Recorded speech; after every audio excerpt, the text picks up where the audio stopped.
and welcome along to the Acid Trash Jamboree, back after a much-needed break.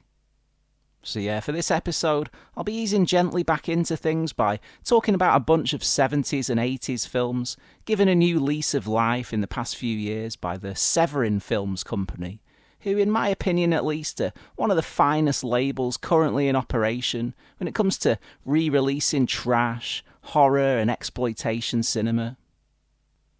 That said, the films I'm discussing today aren't exactly what you'd call the cream of their output, though happily, out of this particular quartet, 3 of them are pretty decent, so without further ado, let's get my least favourite one out of the way first. Okay, so here we have A Day of Judgment, which is set in the 1930s, somewhere in America's deep south. And yeah, basically, a cape-wearing, scythe-wielding, horse and cart riding, Grim Reaper-style fella rocks up to a thoroughly sin-riddled town to teach its misbehaving inhabitants the ultimate lesson and to cast them to the fiery pits. Good grief, though, does he ever take his time about it? Yeah, unfortunately, this film is so tedious and unhappening, with literally 99% of its runtime taken up by yakking, that it barely even qualifies as a horror film, or as anything even resembling entertainment for that matter. I mean, I've sat through Andy Milligan movies that had more going on in them than this snooze fest. Yeah, it really is that bad. Now, I don't know what I was smoking back then, but in the early days of my getting obsessed with trash cinema, I remember noting A Day of Judgment down as one movie that I really wanted to check out. Suffice to say, it was not worth the long wait. I'm not over-exaggerating when I say that every cool moment here is contained in the trailer, which runs for less than a minute, so save yourself the agony of suffering through the full thing and just watch that instead. As I said, Severin is a pretty trustworthy company, but for me, this is one that they needn't have bothered rescuing from obscurity. Now, I can't recall the exact details, but according to the DVD extras, the film was originally even tamer and was only ever intended to play in churches, though somewhere along the line, somebody decided to spice it up with some gore for general release, so yeah, I dread to think how boring the original cut was.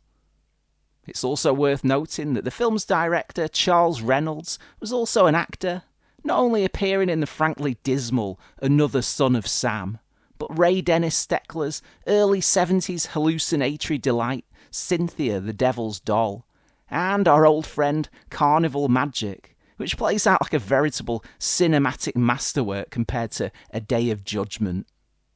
Okay, on to Day of the Animals, and in this cautionary tale, aerosol gases have caused so much damage to the Earth's ozone layer that the sun is now emitting dangerous levels of radioactivity, especially in high-altitude locations.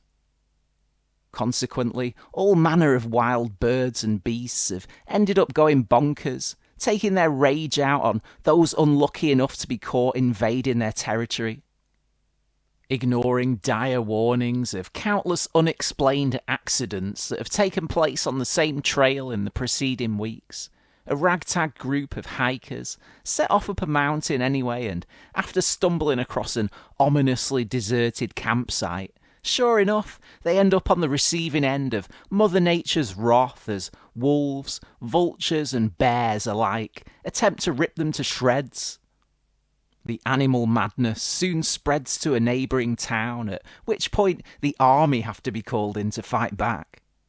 So yeah, this is some eco-themed natural horror, and from the late William Girdler no less, also known as the guy who brought us Grizzly the year before, which also starred Christopher George. Now, it's a while since I last saw Grizzly, but from what I can recall, Day of the Animals is a touch more happening on the whole. It's maybe not quite as gory, but it's better paced with fewer dull patches and obviously a wider selection of killer creatures on offer to keep things fresh. Yeah, props to the stunt people on this movie, who definitely took a few for the team, mostly grappling with the wildlife for real by the looks of things. Co-star Leslie Nielsen is also memorable here, transforming from a cocky, wisecracking asshole into a chest-bearing, murdering lunatic by the end. So yeah, pretty good stuff. Call me hard to please though, but it's still not what I'd call amazing by any stretch. I mean, I do like to check out the odd vintage natural horror effort as part of a varied and balanced exploitation movie diet and all that, but it's never been my favourite subgenre, so I can't see myself wanting to sit through Day of the Animals again, but as I said, it was good for a one-off viewing. Next up, we have Massacre in Dinosaur Valley, and on an expedition to South America, where he hopes to visit a hotspot for dinosaur fossils, Macho Man Kevin Hall manages to wangle his way onto a small plane bound for a location known as Dinosaur Valley. Along for the ride are a respected anthropologist and his beautiful daughter, a badass Vietnam vet and his bitchy wife, and a glamour photographer and a couple of his sexy models. Unfortunately for them, their plane crashes in the jungle mid-journey, leaving the survivors wounded and hopelessly lost in a hostile terrain populated by killer wildlife and, you guessed it, a tribe of hostile cannibals. But for those lucky enough to escape these chest-ripping, heart-munching savages, there's a much more insidious threat lurking in this green hell that may prove even trickier to get away from. Now, I really do envy people who are new to crazy, all-over-the-place trash like this and can still find something fresh and inspired to say about it, as I'm really racking what's left of my brains to even think of one thing that I haven't already said 50 times before.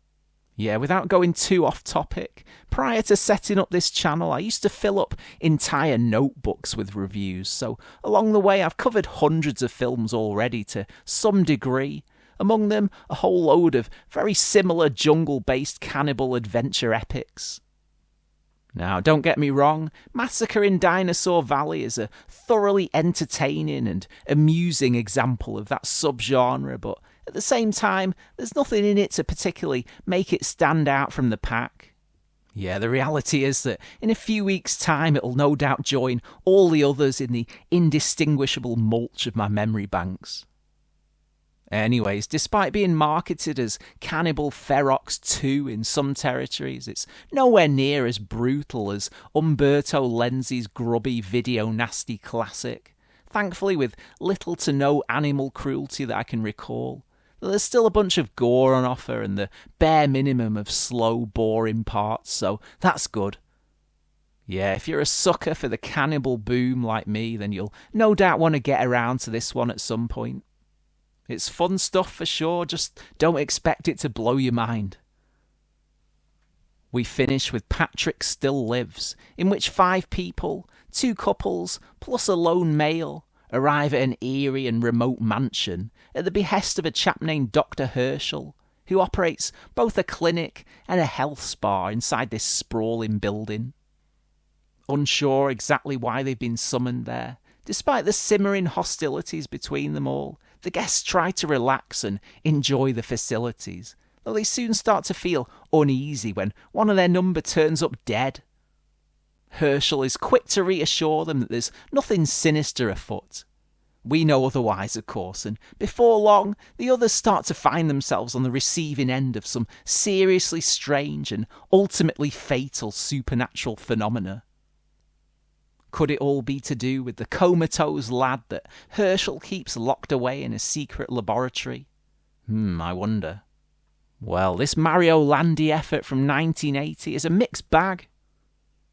On the plus side, there's a fine selection of Euro ladies, providing an always welcome titillation fix pretty much the whole way through, as well as some decent flashes of gore, including one truly eyebrow-raising kill that even the likes of Lucio Fulci might have balked at including. All soundtracked by Berto Pisano's stellar, spooky, funky avant-prog music.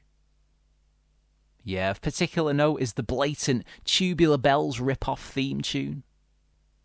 Unfortunately, though, the eked-out, mysterious plot and woozy, zoned-out atmosphere work against it, turning everything positively soporific and making the film feel about half an hour longer than it actually is. Still, there's just about enough here to make me want to watch it again someday, which isn't something I've said a lot lately. Shamefully, I'm yet to watch Patrick, the Ozploitation classic that this Italo effort is very obviously cashing in on.